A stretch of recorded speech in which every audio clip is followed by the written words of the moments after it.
Hi అండి. నిన్న కాలేజ్‌కి వెళ్ళినప్పుడు నైట్ ఇంటికి వచ్చేసరికి 10 అయిందని చెప్పాను కదా! సో, ఎందుకు అయిందో ఈరోజు షార్ట్‌లో చూసేద్దాం.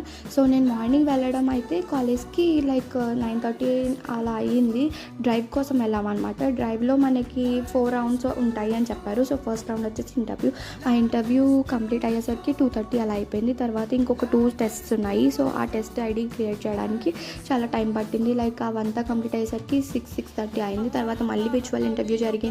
అది కూడా అయ్యేసరికి మొత్తం ప్రాసెస్ అంతా కంప్లీట్ చేసుకునేసరికి 7:30 అయిపోయింది. సో, 7:30 అయింది కదా అని చెప్పి మమ్మల్ని ఈ వ్యాన్ మీద బయటికి మెయిన్ గేట్ వరకు అయితే డ్రాప్ చేశారు.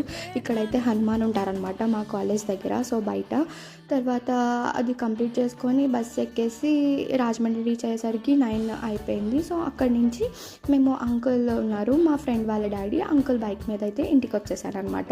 సో, డ్రైవ్ రిజల్ట్ ఏమైంది అని చెప్పి నేను అప్కమింగ్ షార్ట్స్లో చెప్తా. Bye bye.